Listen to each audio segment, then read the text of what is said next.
Great. Good afternoon, good evening. Welcome to the Carnegie Council. It's great to see you all. Tonight's program has a special backstory, so I thought I would begin by telling you a little bit about it. 2019 will mark the 100th anniversary of Andrew Carnegie's death. The remarkable story of Carnegie's life, lived from 1835 to 1919, is complemented by the story of his philanthropy, now 100 years running and as strong and as timely as ever. Many of you in this room know that there are 22 Carnegie-founded philanthropies still in operation. This, of course, not counting the over 2,500 libraries built with Carnegie funds. You can find the list of the Carnegie family of institutions in the program that has been distributed. To commemorate this centennial moment, these institutions have decided to organize a series of programs to celebrate his legacy and to address the national and international challenges ahead. Carnegie institutions in New York, that's us, Pittsburgh, Washington, Dunfermline in Scotland, The Hague in the Netherlands, and elsewhere will sponsor events over the next 18 months highlighting different aspects of the Carnegie legacy in peace, education, and philanthropy. The series will culminate with the Carnegie Medal of Philanthropy award ceremony in October 2019. So tonight we kick off the series, and we're delighted to do so in partnership with the Carnegie Corporation of New York, our sister institution here in New York City. There is a lot that I could say about the Carnegie Corporation, but it really boils down to a big thank you, starting, of course, with Vartan Gregorian, who has done so much to revitalize all of the Carnegie institutions. Vartan's support has been inspiring and unwavering, and so it's my pleasure to have this opportunity to thank him publicly. It's also a pleasure to thank publicly members of the corporation board and staff, all of whom have become wonderful friends and partners over the years, especially former chairs Tom Kane and Helene Kaplan, Chief of Staff Jeannie D'Onofrio, International Affairs Program Directors Deanna Arsenian, Steve Del Rosso, and many other members of the corporation staff who are here this evening. We've been very lucky for your personal and professional support, not only on this program tonight, but on many other ventures throughout the years. Here on behalf of the corporation is Deanna Arsenian, the Vice President of the International Affairs Program, to say a few words. Deanna, you've been a great champion of the Carnegie Peace Legacy, so it's a real privilege to be with you tonight. Thanks.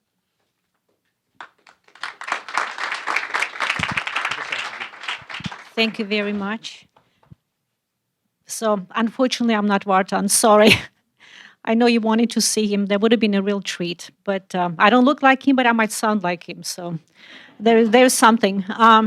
He's really sorry he cannot be here today. He really wanted to. In fact, Jeannie, his chief of staff, said that he was almost thinking to joining at the last moment, but he was not able to. So great apologies for that. But he wanted me on his behalf, to greet everybody, to say thank you for joining us at this event. And he also wanted, again, on his behalf, for me to convey his gratitude to Bruce Jentleson. Where's Bruce, by the way?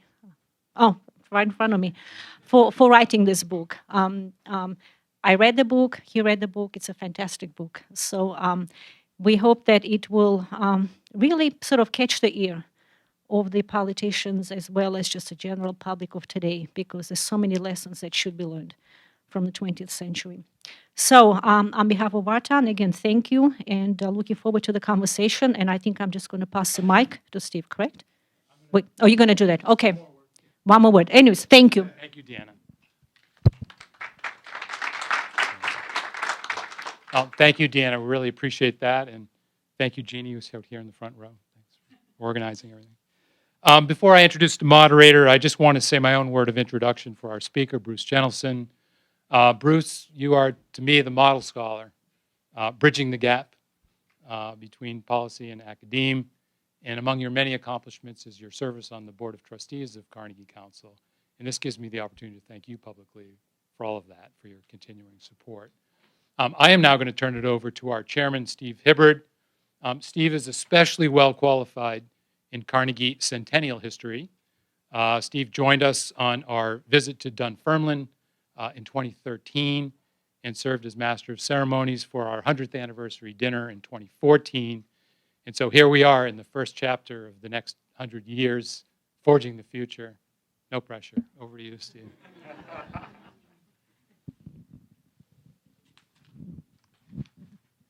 Good evening. Thank you, Joel, for your kind words.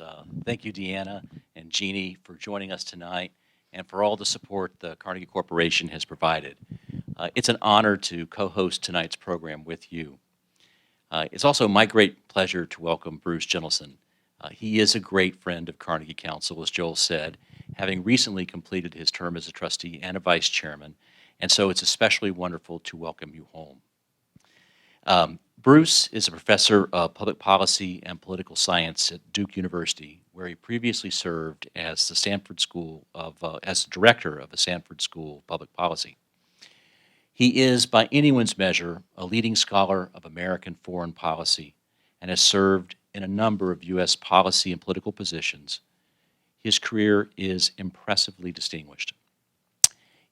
In Professor Jentleson and his new book, The Peacemakers, Leadership Lessons from 20th-Century Statesmanship, we witness the harmonious marriage of man and material in service of bringing greater practical understanding to the challenges of promoting peace, which was Andrew Carnegie's cherished goal. Bruce is a great scholar. In 2015 and 16, he was the Henry A. Kissinger Chair in Foreign Policy and International Relations at the John W. Kluge Center of the Library of Congress. He has been a visiting senior research fellow at Oxford University and the International Institute for Strategic Studies in London, as well as a Fulbright senior research scholar in Spain. He also has been a senior fellow at the United States Institute of Peace, a guest scholar at the Brookings Institution, and he is the recipient of numerous other awards and fellowships.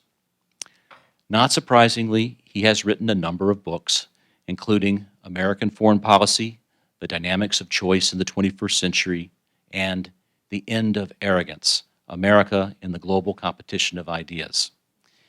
He has also published articles in numerous academic and policy journals and for leading online sites. But beyond academic research and theorizing, Bruce has been active in the policy arena, helping shape American foreign policy. We see that surface quietly several times in his book when he casually notes in passing his connection to important moments. For example, in his chapter on Yitzhak Rabin, a profile of the formidable Israeli general who became a peacemaker, Bruce recounts the morning of September 9, 1993. His boss at the State Department's policy planning staff summoned him and showed him 2 pieces of paper, hot off, if you remember it, fax machine, and said, "We handle lots of paper every day, much of it less important than folks think in the moment. These 2 sheets, these 2 letters are truly historic. Take a look." Well, the first was a letter from Yasser Arafat, chairman of the PLO, recognizing the right of Israel to exist in peace and security. The second was a reciprocating letter from now Prime Minister Yitzhak Rabin, recognizing the PLO as a representative of the Palestinian people and confirming Israel would commence peace negotiations. Well, this exchange of letters was an important part of the Oslo Accords, which was, in our lifetimes, the most hopeful moment for Israeli-Palestinian peace. Bruce was there. As the Rabin story indicates, in the early 1990s, Bruce was on the State Department policy planning staff as special assistant to the director and served on the U.S. delegation to the Middle East multilateral arms control and regional security talks. From 2009 to 2011, he was senior advisor to the State Department public policy director. In 2012, he served on the Obama 2012 campaign National Security Advisor Steering Committee. He also served as senior foreign policy advisor to Vice President Al Gore during his 2000 presidential campaign. and earlier as a foreign policy aide to Senators Gore and Dave Durenberger. Bruce has also served on various policy commissions, including the Responsibility to Protect Working Group, co-chaired by former Secretary of State Madeleine Albright. Illustrating that Bruce understands how critical it is to bring scholarship, knowledge, and expertise to bear on actually making foreign policy, Bruce is co-founder of the Bridging the Gap project, supported by the Carnegie Corporation, which promotes greater policy relevance among academics. Well, that's the man, now the book. It's a wonderful mixture of history, sociology, psychology, and politics. He employs an analytical framework. He is a professor, and Bruce can describe that. That framework is designed to distill lessons from the past that can be of use to future leaders. But his book is also good old-fashioned storytelling. It is an accessible collection of compelling stories about leaders who, in the 20th century, made a difference for peace. His choices constitute a virtual all-star team of Nobel Peace Prize winners. And baseball fans will also appreciate the soft, qualitative, sabermetric-like approach he introduces to evaluate how the leaders whom he examines made pivotal decisions others likely would not or could not have made. He calls it SARL, S-A-R-L, or Statesman Above Replacement Leader. Well, this metric illustrates one major theme of this book. Individuals make a difference, whether a political elite or an ordinary citizen. We all need to take this lesson deeply to heart at this moment of history. If it seems common sense that evil leaders, Hitler, Stalin, Pol Pot, you fill in the blank, changed history, somehow the obverse does not seem so obvious. Bruce's work shows that it should be. There is, as Bruce calls it, a prescription for an alternate plot line where individuals can counter the impact of demagogic leaders who foment hatred and exploit identity politics. This is sorely needed medicine. Think how far, for example, we have come in the United States. We began our national experiment with George Washington, who every school child learns could not tell a lie. Our current president seemingly cannot help but lie. We must not, as a society, whatever our policy differences may be, lose sight in this ugly time that each of us owes a duty not to normalize uncivil behavior, not to allow the rule of law to erode, and to make ethics matter. This starts with each of us recognizing we can make a difference. It also requires courage. The 13 case studies in the book are all tales of courage. In fact, an elevator review would say his book is a 20th century global version of John F. Kennedy's Profiles in Courage. It is necessary for us, however, to internalize that courage is more than a label we apply to past actions by remote, now admired leaders. These leaders took bold, committed action at great personal risk and often at great cost to pursue peace. Courage is necessary, but in reality, courage is neither easy nor common. Another powerful theme is how moral authority and ethical choices made the difference that allowed breakthroughs to peace. There is Nelson Mandela, who was able to bring his unique moral capital to bear to shepherd South Africa's remarkably peaceful transition from apartheid through reconciliation. Moral authority is also present in the stories of, among others, Mikhail Gorbachev, Lech Walesa, and Gandhi, as well as May Reed Corrigan and Betty Williams, two ordinary women who founded Northern Ireland Women for Peace and helped end the Troubles, and whose decision one day simply not to accept continued violence is echoed today by the students of Parkland High. Here's the best part. These comments barely scratch the surface of Bruce's book, with its wide-ranging scope and nuanced assessments.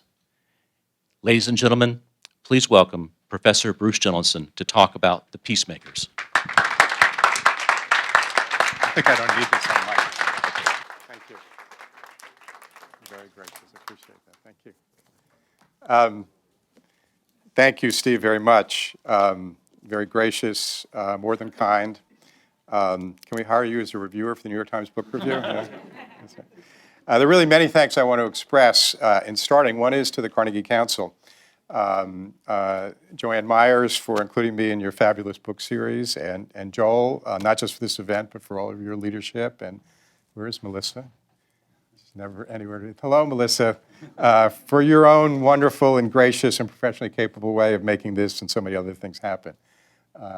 Thank you to my fellow trustees. I guess I'm not quite emeritus. I guess I'm in that interregnum now. I understand the rules here that rotate off, but we'll see what happens by the end of the year, right? Also, the Carnegie Corporation of New York. As was said by Joel, I've had a lot of work with the Carnegie Corporation for many years, both through this and through my own work. And please extend my best to Vartan.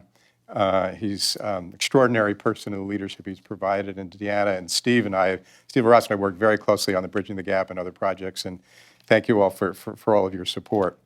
Also, Carol Mann of the Carol Mann Agency is here tonight. They've been my agent, and Laura York, who worked with me particularly, couldn't be here. And lastly, my colleagues at W.W. Norton. It's a great team to work with.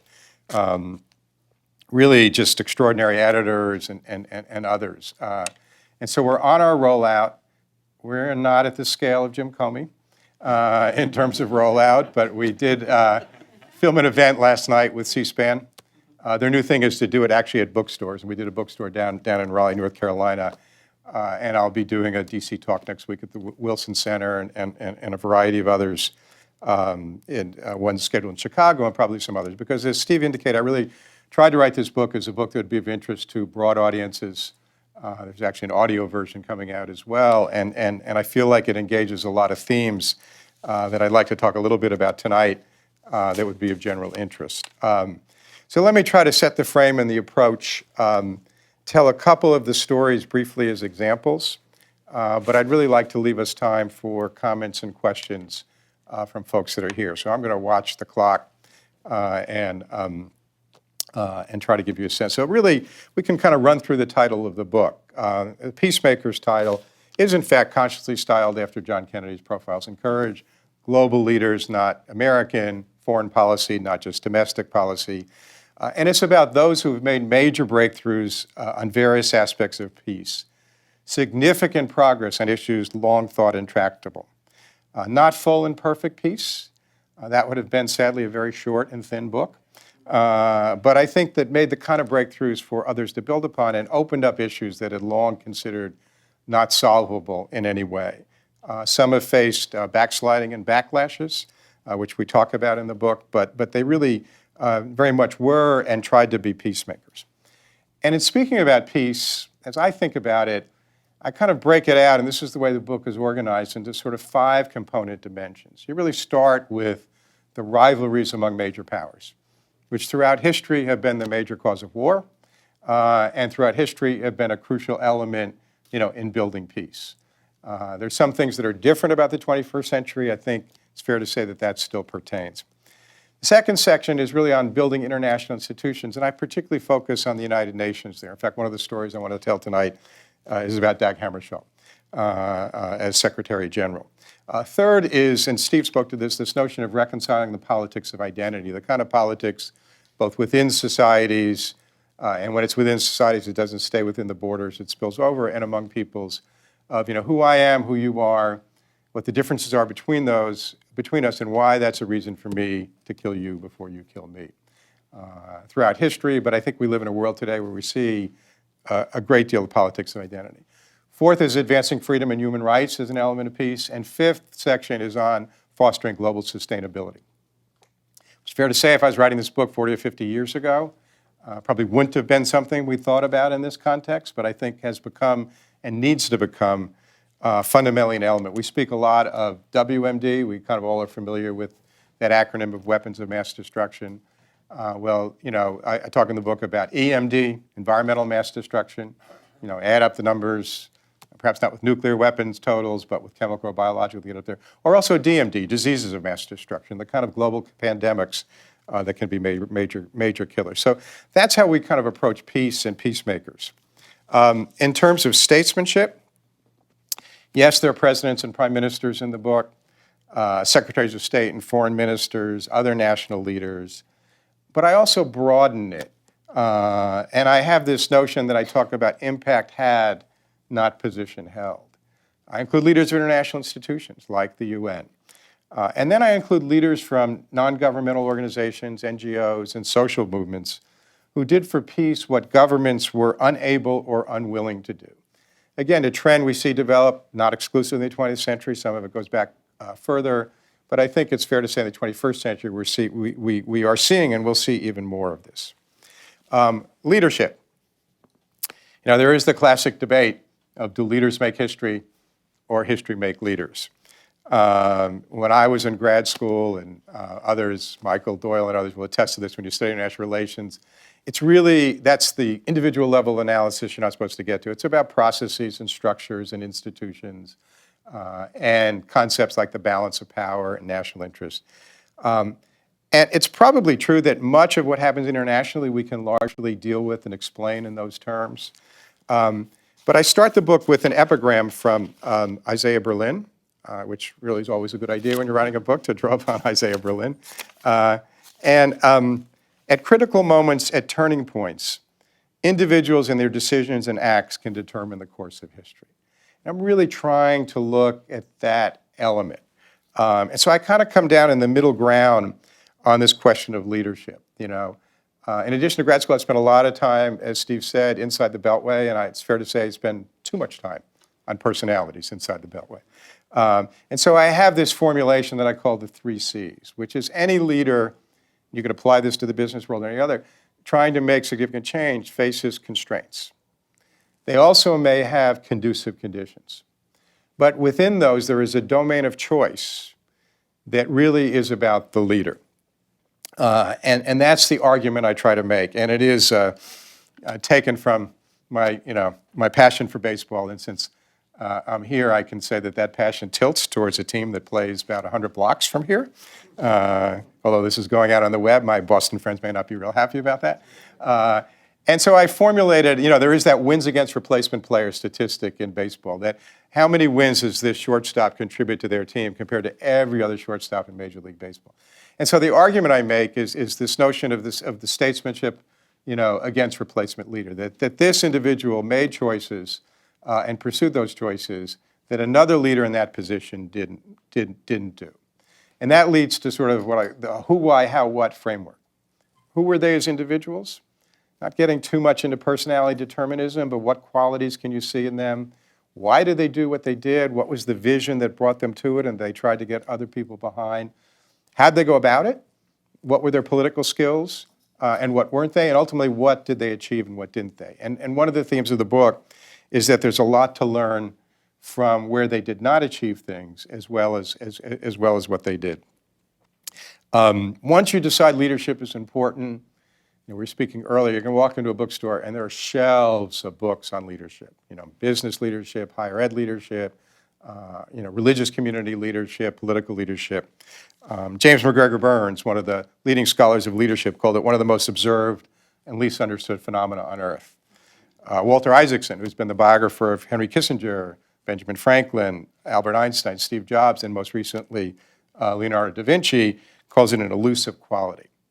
I did a quick Amazon search and came up with 191,637 books that had leadership in the title.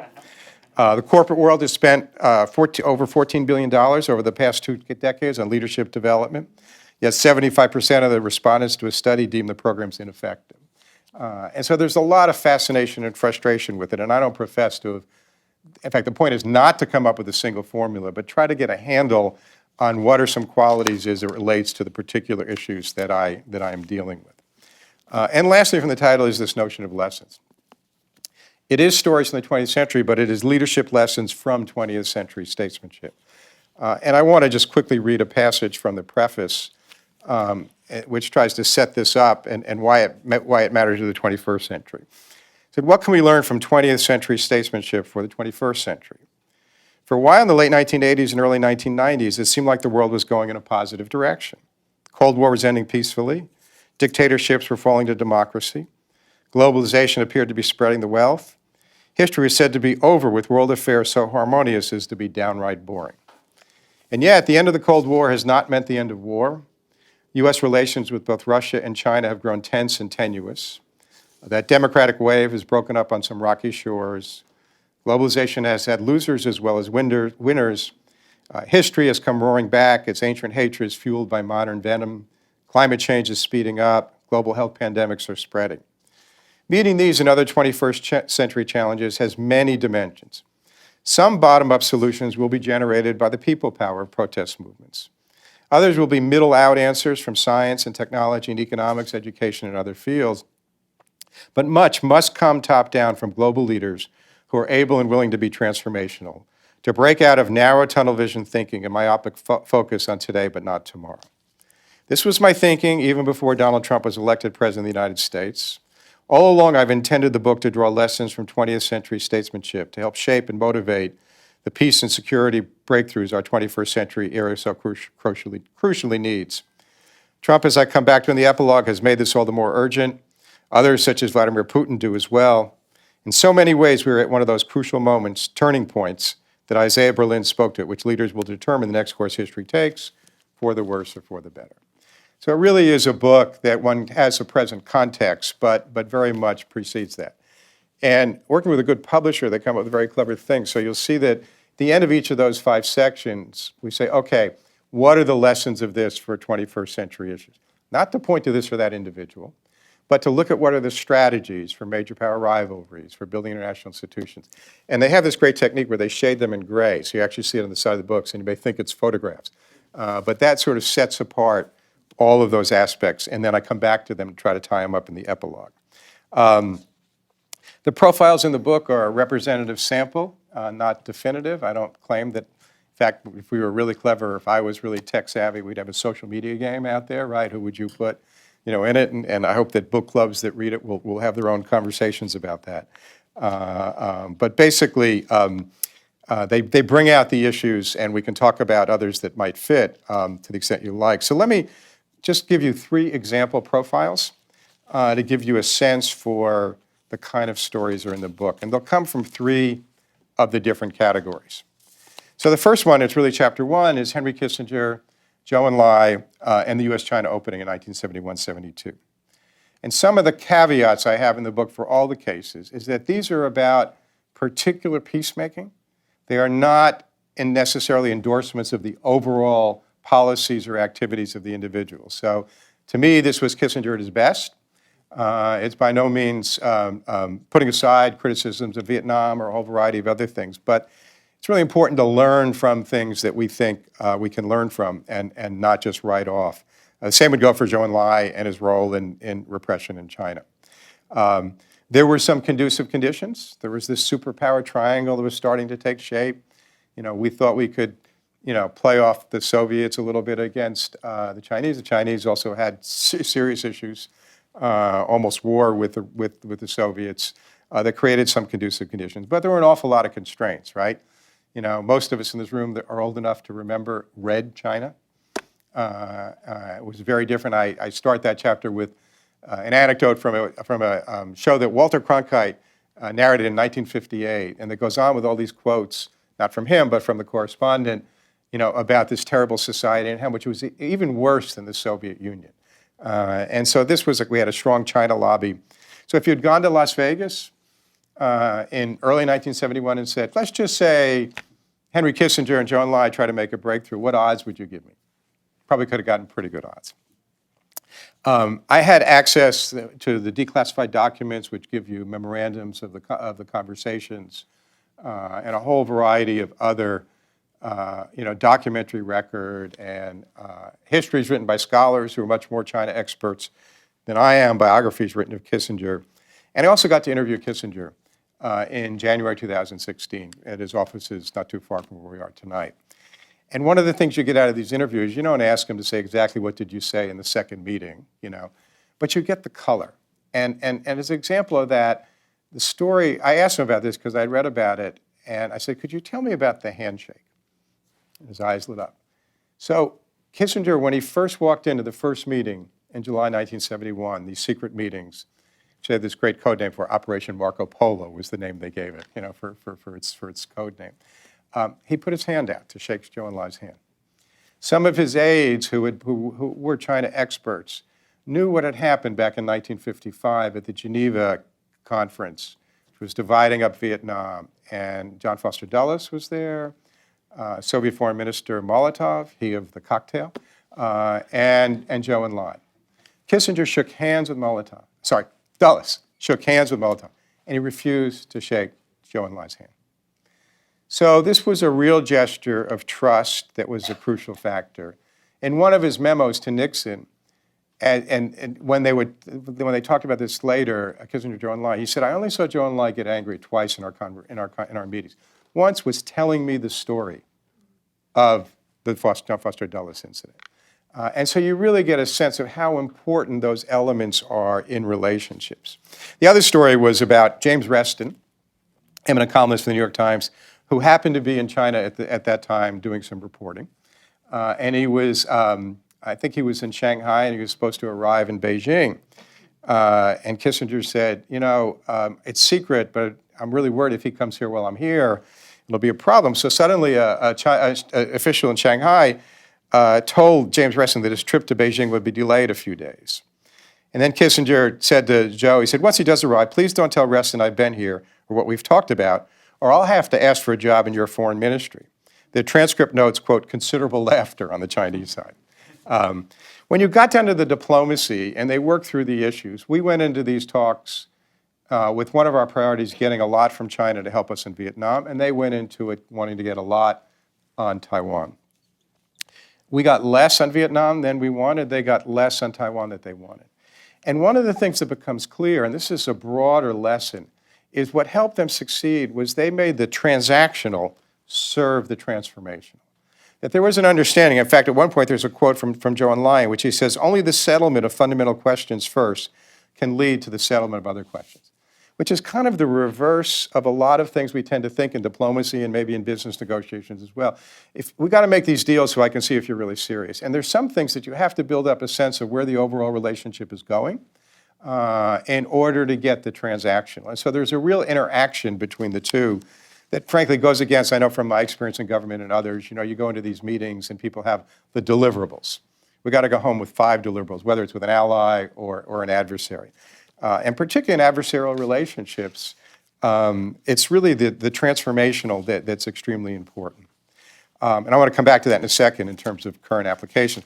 The second factor, I guess I'm going to do a alliteration. So in addition to the 3 C's, I have the 3 P's, which are the personal, the policy, and the political.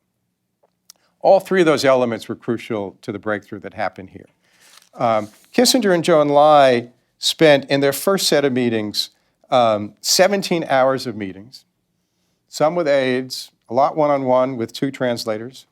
The second trip, 4 days, 10 meetings, 23 hours and 40 minutes. And if you think about the scripted summits we have, and this is, frankly, every recent administration, the Obama administration, the Bush administration, the Clinton administration, the leaders meet and they have their talking points and they have their deliverables. And oftentimes that's about all that happens.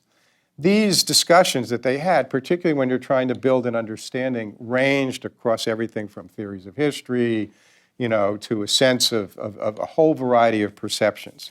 And so what you saw at work here were personal relationships that were cultivated with trust and respect and collegiality. It just can't be done in a strict negotiating session with just talking points.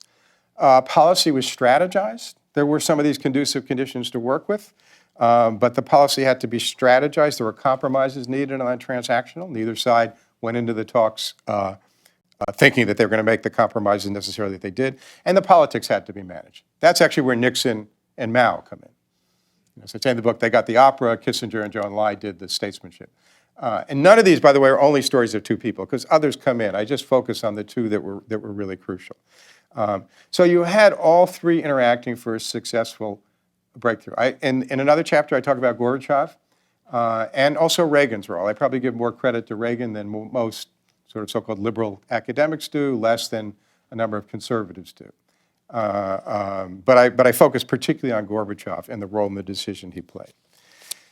In the end of that section, I talk about what are the lessons for U.S.-China, Trump and Xi Jinping, U.S.-Russia, Trump and Putin. I make clear that I have my concerns, particularly about the U.S.-Russia relationship, and I don't profess to predict. But I try to lay out what comes out of these strategies of ways forward in both of those situations that I think are actually within the bounds of being realistic and doable, and that would really serve the interests of both sides. One could take this to the upcoming Trump-Kim Jong-un summit. In fact, one of the things you do when you write a book is you start writing a bunch of op-eds, and I've got one that I think will be out in Foreign Affairs next week that's about the next story I'm going to tell, the Hammarskjöld story. And then I'm working on one that will really look at what one might think from this interaction between Trump and Kim Jong-un that hopefully will also get out. And then you get the little thing, author of recent book, and you kind of get to the book. And again, we can talk about those a little bit more if you like, but I just want to fit in the two other stories. But that's kind of how we proceed. The Kim Jong-un is not in the book.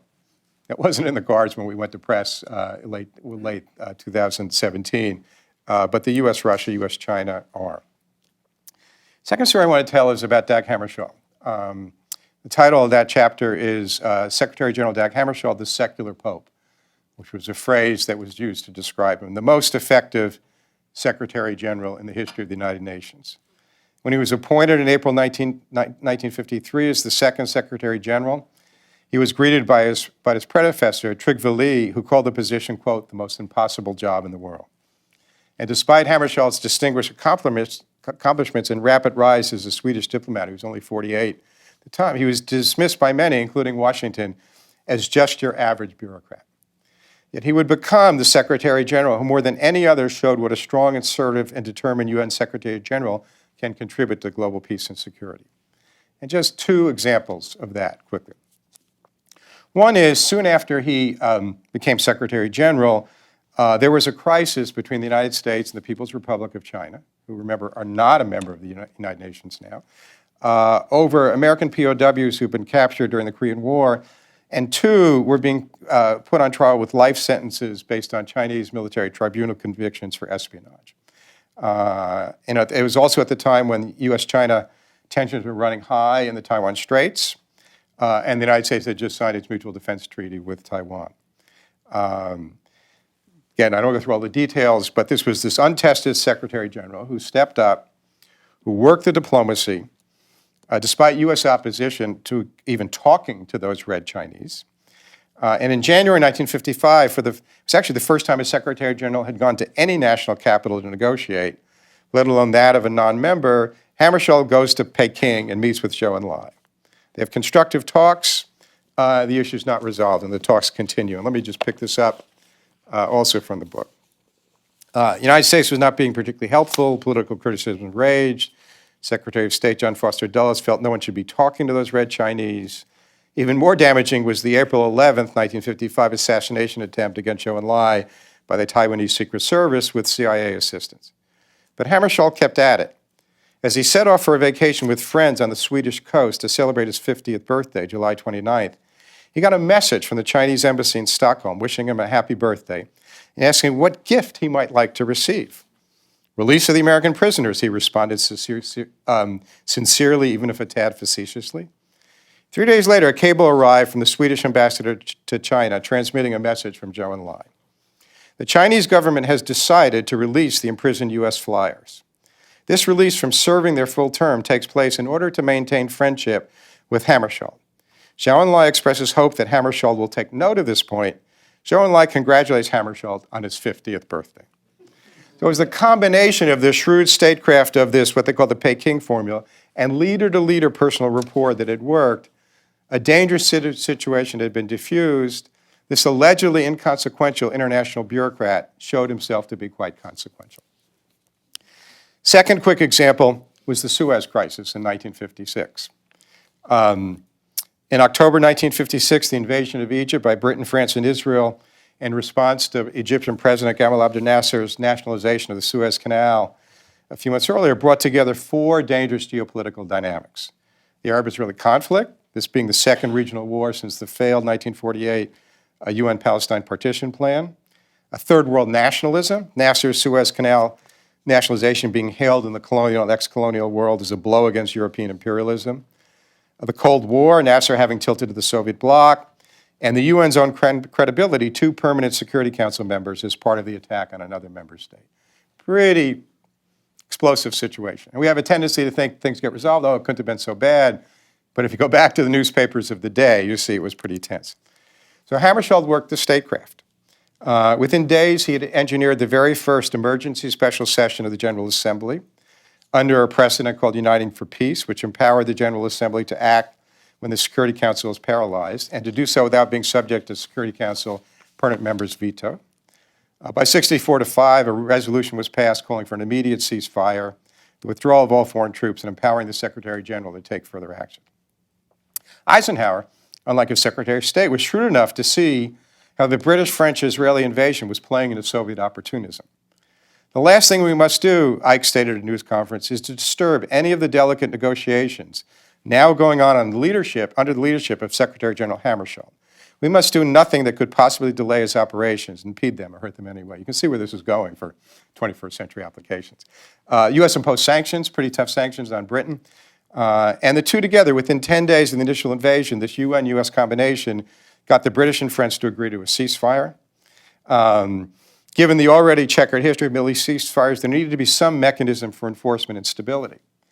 Working closely with the Canadian Foreign Minister and UN Ambassador Lester Pearson, Hammarskjöld and Pearson developed a plan for a United Nations emergency force to fill this role.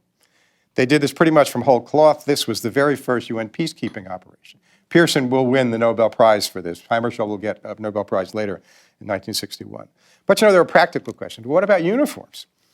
Having a distinctive insignia would both help with the safety and be good for esprit de corps. This is where the blue helmets, blue berets came from. There wasn't time to place a large manufacturing order, so they got U.S. Army surplus helmets and painted them blue. How to put together a force quickly with acceptable composition?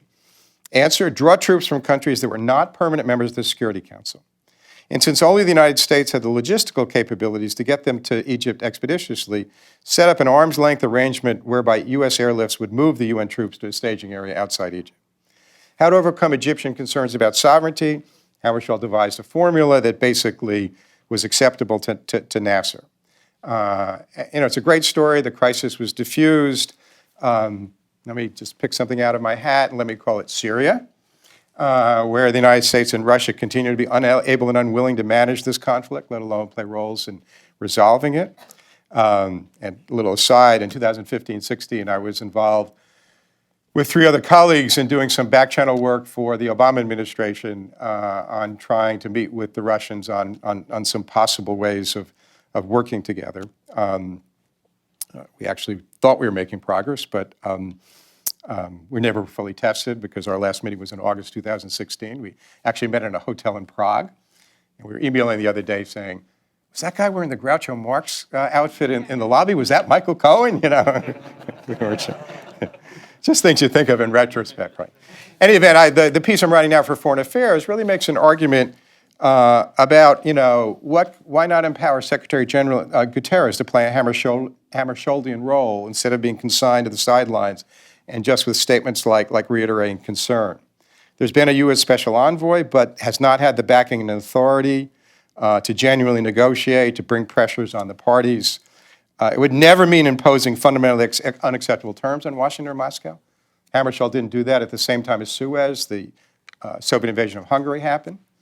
Hammarskjöld deferred largely to the Soviets there with an understandable acknowledgement of great power politics.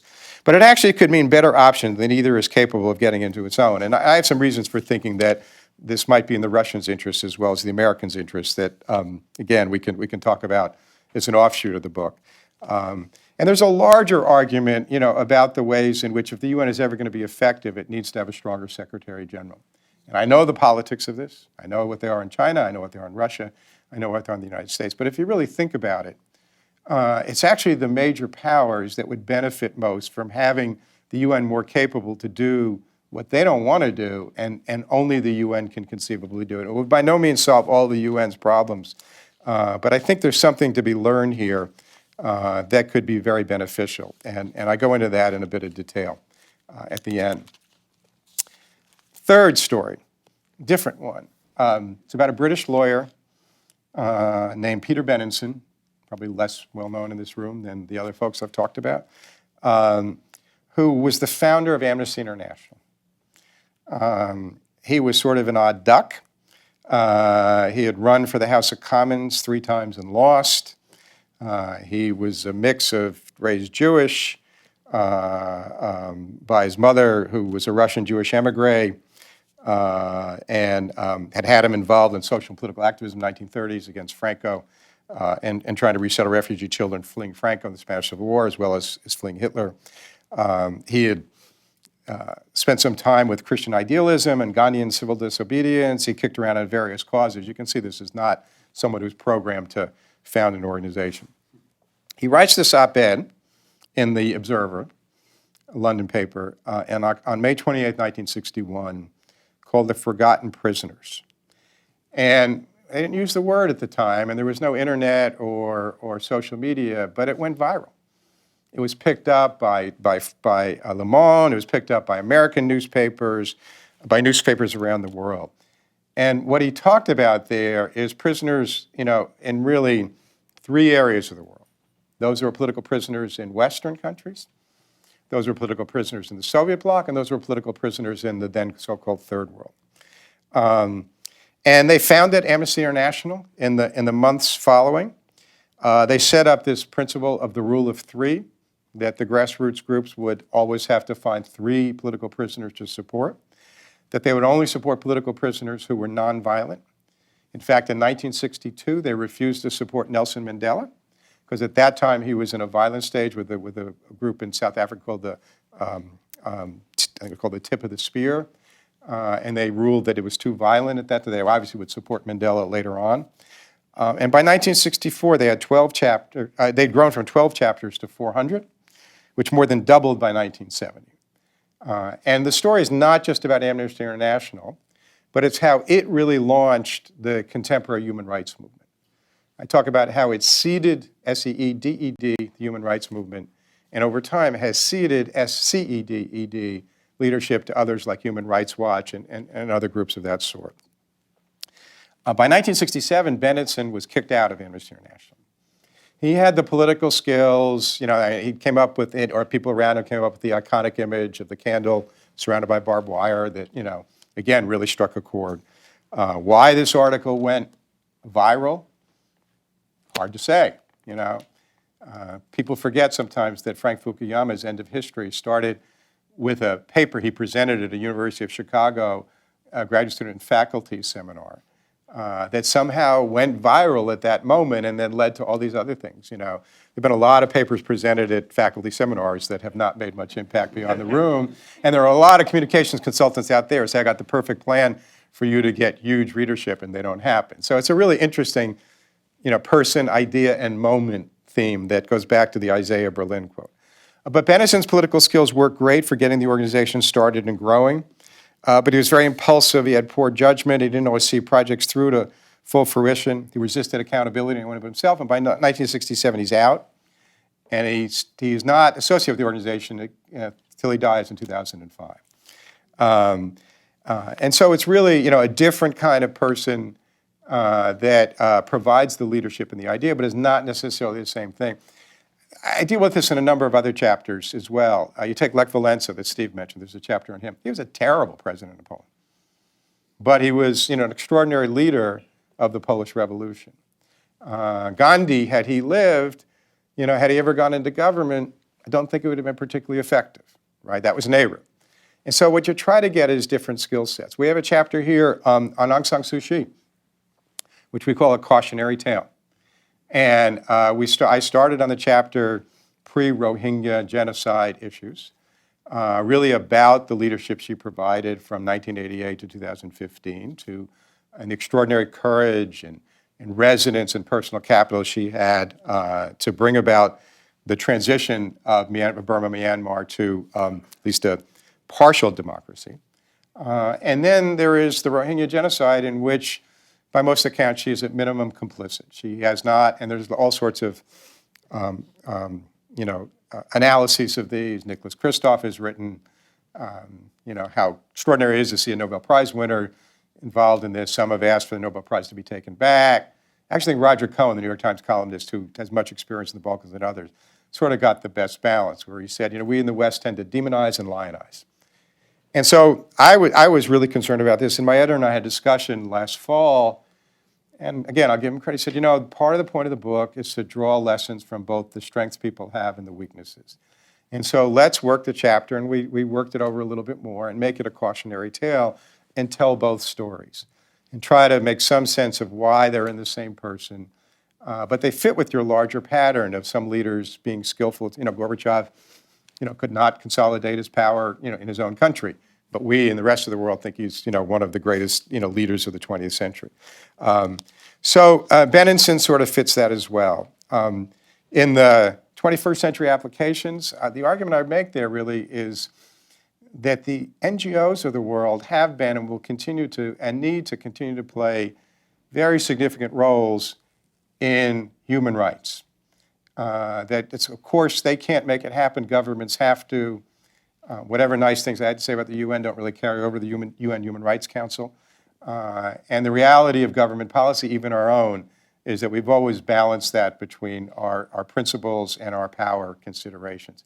And now you have human rights groups that have, the technology. So much of what we know about the Rohingya has come both from journalists and from Human Rights Watch that developed the satellite technology to get the word out. And so while not letting governments off the hook, I really try to say that it's an increasingly important role, in a lot of policy areas, but especially this one. So let me just, in conclusion, and then open it up, just a little passage from the epilogue where I sort of tried all this together. And I actually go back to John Kennedy's Profiles in Courage, which was written in 1956. And it's a very interesting passage. He writes, for everyday life is becoming so saturated with the tremendous power of mass communications.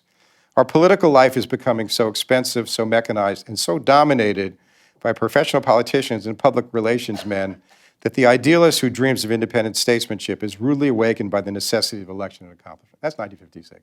And he didn't have cell phone cameras, and he didn't have this or that. And I sometimes, again, we all may feel this, or I know I feel this a lot with my students, there's a presentism. It's so hard today, it's harder than it ever was, and whatever had, and a little bit rose-colored view of the past. And I use that partly to say it was hard then too. And there are some unique aspects of the 21st century in many ways. But I think we need to understand that, that it doesn't mean we can't solve our problems or learn from those in the past. And then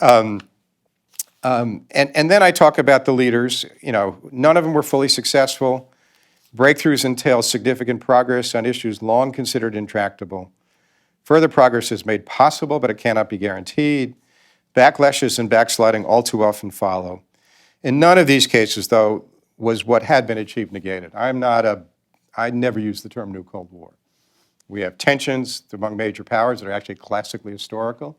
It's not global, it's not ideological, and we are not talking about hiding under desks like I had to do in elementary school because of the fear of nuclear war. And so I think that's an important distinction to be making and to have an understanding of why the ending of the Cold War, the values of that did not go away.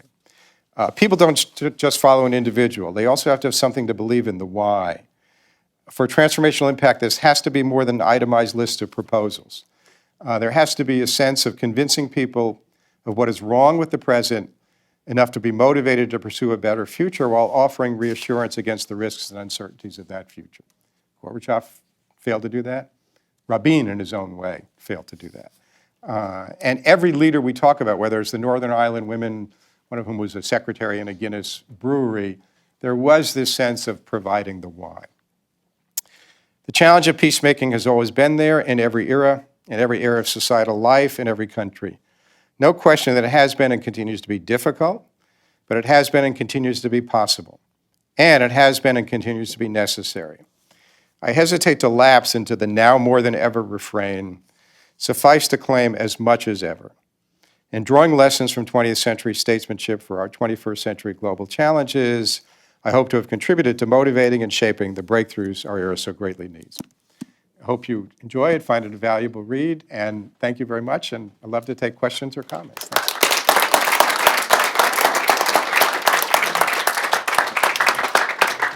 Thank you, Bruce. That was wonderful, and the book is great. One comment I'd like to make about the book before we go to take questions is that the Carnegie Corporation has bestowed upon us copies of the book that are there for you. So when you leave, when we finish the question time, please take a copy of the book with the thanks and appreciation of the Carnegie Corporation. So when you come up to take questions, it would help if you would simply state your name, who you're with if you want, and Bruce will let you have at it. Great. So first question? Good. Go ahead. John, will you go ahead to the microphone?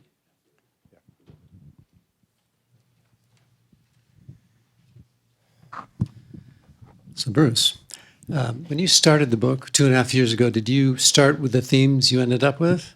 Did you surprise yourself along the way? How much nuance or broad thematic change did you encounter? So, I started thinking about it a while ago. I actually start the book in the preface with a partly apocryphal story of when I taught at the University of California, Davis in the mid-1980s, and, asked students, what do you think is going to happen? And I would say one naive one said, oh, the Cold War is going to end and end peacefully. And another said, Nelson Mandela is going to get out of jail and be president of South Africa through a peaceful transition. And I said that was really nice to be California dreaming and naive. But, it gets you thinking as you work on those issues. And it was wrestling with this leaders, and broader forces. And then, Steve mentioned the point about bad guy leaders. I mean, if you think about it, there's no question Germany was going to be unstable after World War I. But the particular form it took had an enormous amount to do with who became the leader. Think about France after the French Revolution. Same thing, it was going to be unstable, but the form it took had a lot to do with Napoleon. And I started thinking about that, flipping it around, and also the notion of how important breakthroughs are. You do, a lot of foreign policy is transactional, and it needs to be. But, so many of the strides that you need and that you start to see were like that. So that theme, I played with it for a while and was working on other projects. That theme stayed the same. The structure and other things developed over time. As I said to somebody before, it was my editor that came up with this 5-part structure because I was throwing around these cases in different ways. And so you just keep wrestling with it, and you'll be working in your study late at night and you think you've really got it. And you get up in the morning, you look at what you wrote and say, who was the masked man who came in my study and wrote that awful stuff last night? So it was a process. It was really the last couple of years when I had some fellowship opportunity at the Wilson Center of the Library of Congress to get relieved of my, a lot of my other responsibilities that I got into. But that theme stayed the same. Some cases bounced around. Yeah.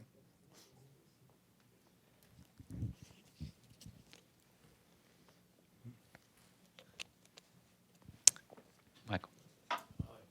Well, Bruce, sounds like a wonderful book. We political scientists often assume that history takes place without people, and it clearly takes place with people. And I think your discussion of leadership is spot on for ways in which at crucial turning points it makes a big difference. My question has to do about the UN in particular. And the question is, can a UN Secretary General ever lead without a strongly permissive environment? That is, wherein the great powers, and particularly in the Security Council, either say, not our problem, you run with it, or yes, we have some sense of a common ground, but we can't do it on our own, somebody else has to do it.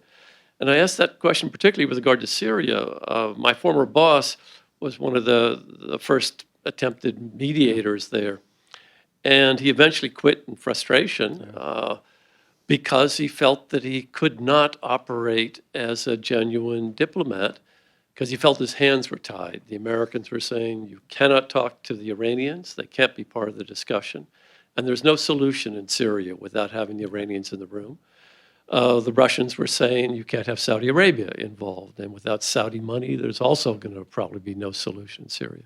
So my question is, on UN leadership, what is the scope of it? Can it operate outside of those constraints of not our problem, you deal with it, or yes, we want you to deal with it, but we don't know how to figure out? Can you go beyond that? Yeah, I think you're exactly right, Michael. And I think there was, an incident I talk about in the book where Ban Ki-moon called a Geneva conference on Syria, and he had invited Iran. And he was told by John Kerry, they can't be there. And it's the exact opposite of, Hammarskjöld's role in Suez. And the politics of the United States are not just Trumpian America first. I think we know a lot of liberal multilateralists still want the U.S. to run things, right, as well as more, conservative. But my sense is that whatever degree of prerogative you would trade off, it's not going to be, great powers subservient to the UN in any stretch of the imagination. Even Hammarskjöld didn't do that. But what you trade off in prerogative, you gain in the capacity for the UN Secretary General to achieve goals that are in your interest, that you can't achieve yourself. In fact, and more in your interest than the smaller countries of the world. And I think you could, and I think this would fit China as well as Russia. So, you get into what's politically realistic and what's policy realistic.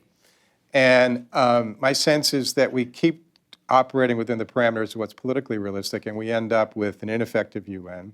The SG, as you know, came to stand for scapegoat, right?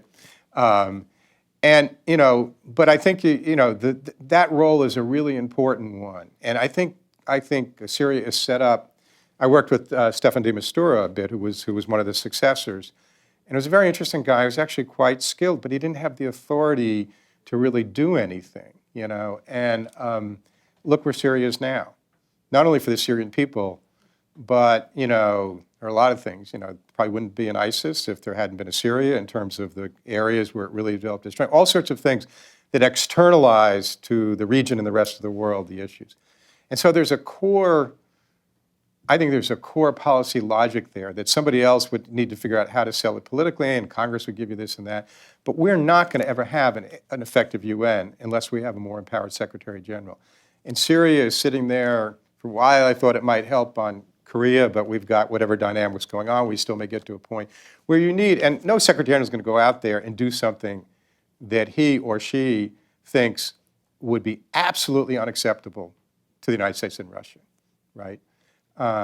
If they said, go do it, and by the way, here are the very narrow parameters, well, you might as well not have them do it. So it's sort of the push I'm trying to make is to get us thinking about that because, the first choice option might be to fix this ourselves. Hasn't worked. And I just think Syria, it's the only way anything positive would happen in Syria. And after 7+ years now of conflict, there's an awful lot to be done.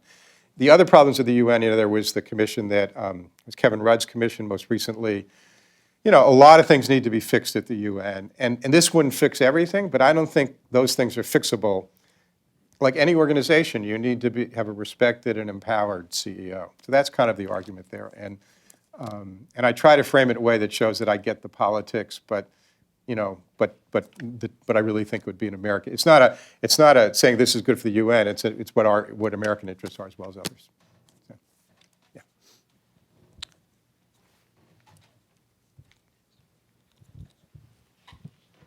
I'm Jim Ketterer from Bard College. I worked in Egypt in the time following the Egyptian Revolution, and as things were really the optimism was fading, and it was becoming realized that things weren't going so well. People kept on asking, well, where is our Nelson Mandela? Where is somebody to step to the fore? And it seemed to me that the answer was there's no lack of leadership, there's no lack of quality among Egyptians, but that the regime that had been ousted knew very well the lessons that you're talking about in this book, and they were actively seeking to thwart it for decades. Yeah. And so in those kind of circumstances, what sort of lessons can we draw on the development of new leadership and the ways in which that Nelson Mandela can come to the fore without having to spend decades in prison?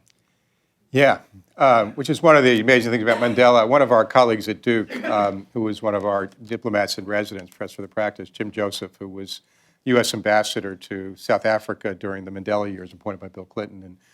And he's a reverend. He was active in the American Civil Rights Movement, extraordinary person, good friend of Barbara and I. And I got to interview Jim about Mandela and really got some insights out of that. You know, and I have Mandela in the book, but it's like, I also talk about he wasn't a perfect person. You know, he didn't have a very good relation with his own children and a bunch of other things, you know, so we're not over, you know, idolizing.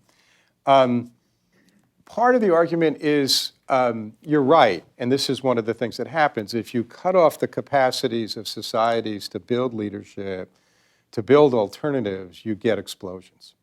When the Arab Spring happened, the so-called Twitter and Facebook revolution, one of the things it showed, and I think it continues to show those technologies around the world, that they are quite effective for protests and sometimes causing governments to fall. They can also be used by governments for they don't really carry over to effective governing in the same ways, right? Same thing, skill sets are one thing, don't carry over to the other. And so I think, you know, I mean, one answer would be, well, if societies start being so repressive, what happened? But then you have the Lech Walenses who come out of nowhere, right? Even Václav Havel, who, you know, we had a chapter in the book, but, you know, book was getting long, so I had to choose between the two. And so that chapter didn't get it. But Havel, you know, was a playwright, and, you know, there's a little bit of this person and moment that happens. You know, Aung San Suu Kyi was out of her country all that period, you know, was studying at Oxford and a bunch of other things. So part of me thinks that, you know, Mandela is probably the only one in the book that I talk about that you could see some of these leadership qualities in him as a young man. I put it as, you know, sort of like LeBron James out of high school, or Mozart, you know, at a young age as a composer, that you could see there was a natural leadership, and he had to go through a tremendous amount. Rabin was a gruff soldier. You know, Benenson was a failed lawyer. You know, Gandhi, for the beginning part of his career, was dressing up fancy British wear. So that's my optimism, is some qualities are going to happen despite those, and that's what, you know, if that doesn't happen, then we're, you know, continually faced with the same issues that we have. Go ahead. I have two questions, please. Celeste Ford. They might be related questions. Based on your survey of leadership, to what degree do you see strengths and weaknesses in the current administration? And then thinking about the Carnegie Council's mission statement, ethics matter. Do they really, and to what degree? Let me answer the second question second, because it's father. I really, you know, a couple of passages I read and others here where I tried to say this is not about Trump. I even talk about in the section on Trump and Putin, I said, I confess, when I was writing this in the fall of 2016, I thought I was writing it for President Hillary Clinton. Putin. Not that relationship would have been easy. So, look, my honest answer is the thing I say to journalists when they ask me, is there have been presidents before that I disagreed with, but never one that I thought was truly dangerous to the country and the world. And I say that for a couple of reasons, without going into a long laundry list. Really, it's about decision-making style. You know, I teach a course, and we study different case studies of decision-making, the Cuban Missile Crisis, the Bay of Pigs, the beginning of the Vietnam War, and you see certain qualities that contribute to effective decision-making by presidents, by executives. One is being very deliberative and not impetuous. I don't think that quality is there. Second is trying to get as much information and analysis and a range of opinions as you can inside the room. What Kennedy did in the Cuban Missile Crisis is what he did not do in Bay Pigs. And third is, when you're in a crisis, if you can, push the bounds of time out, right? That's what we did with the famous blockade in the Cuban Missile Crisis, where the Navy wanted to set it, I think it was 250 nautical miles out, and Kennedy told them, and McNamara told them, you need to set it closer to the shore of Cuba, so it would take more time for the Soviet ships to, and the Navy said, we've been doing this way since John Paul Jones, and they said, I'm like, I don't give it, you know, whatever you've been doing. I don't see any of those qualities in the decision-making, and I think that there are people on the foreign policy team that I know and respect as professionals that I disagree with. I know Secretary Mattis a bit, work with him a bit, and there are others that I don't, you know. So it's not even, and I don't totally agree with Jim Mattis and everything. And so I find it to be very dangerous kind of decision-making just for foreign policies. You know, we could go into other aspects. The other part I have to say, there came, when I teach my classes, I really am conscious of helping students learn how to think, not what to think, but they can go to my website and find it. And we were talking the other day about norms, and Steve mentioned this in his introduction. I mean, you really think about some of the core norms of society. Not that presidents have been angels, and not that politics aren't tough, but the notion of truthfulness. With Lyndon Johnson during the Vietnam War, you got trouble for the credibility gap, right? And we made a big thing. What he was saying didn't square with what journalists were telling was going on. So if the next president of the United States comes in and doesn't tell the truth 20% of the time, or the attacks on institutions, whether it's the FBI or the judiciary or the Congress or the media, I'll plug another book. I think they spoke here, the How Democracies Die book. Yeah, it's a really interesting book, and they talk about the guardrails of democracy. And these are Harvard professors who've studied other democracies that failed, from Peru and Fujimori to the rise of Mussolini. And I do worry about those a lot. I really do. And I feel like I'm not strictly partisan when I say that. I think ethics matter more than ever. In fact, in the board here and the work that Joel and his colleagues have been doing, you think about, areas like climate change, and the whole notion of sustainability is the ethics of what we owe the next generation, right? As well as some aspects of the ethics between, the developing and the developed countries. I think it matters a lot when you think about if there's a Korean War, because there might be a threat against the United States, but hundreds of thousands of South Koreans would die in the first 36 hours. I think ethics, and what European societies are going through now with the rise of hatreds and anti-Semitism, right? I actually think ethics matter. And I think the programs, here's a little plug, but I believe in it. That's why I've, been involved with the council. Trying to look at the ethical dimension of different issues is extremely important. And I think that's where much of the private sector and the public policy sector have started to come together on some issues, if not all. I think it really, really matters. Yeah.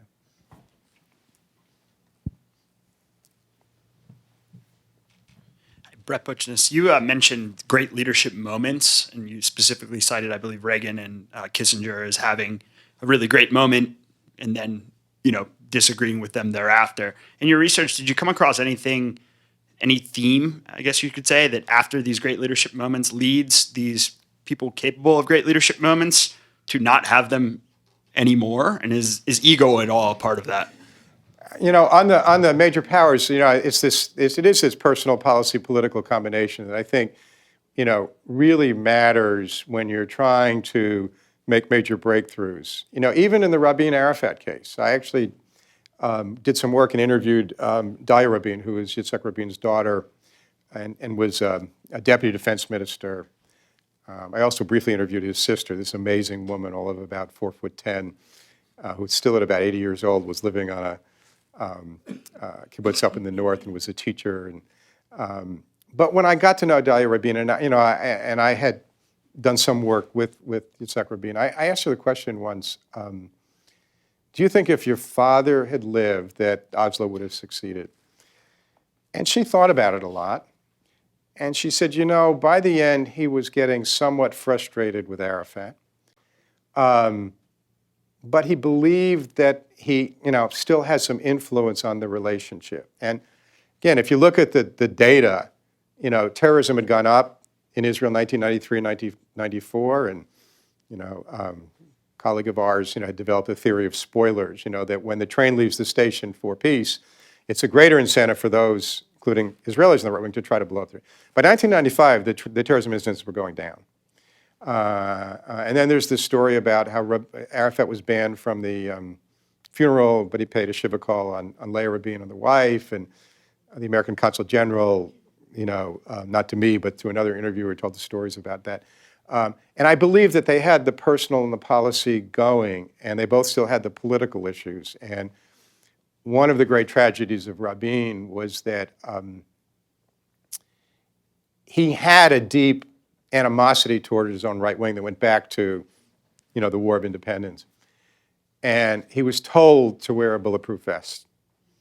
He said, how could I wear a bulletproof vest? It's Israelis. Gorbachev was told by Jack Matlock, the ambassador, and by President Bush about some things they were worried about. He said, don't worry, I got it all in hand. So you get to this, maybe you sort of become more arrogant over time. So there's a lot of those qualities, but I was trying to use the Rabin example to show that we had these strengths. When you have two major leaders negotiating, that to me is three things you've really got to look for: personal, the policy, and the political, that can make that moment. And Reagan resisted many of the hawks in his administration, Richard Perle and others, to try to pursue the relationship with Gorbachev. So, and again, that's the notion of it's not, that's what makes these moments so rare and sometimes so powerful.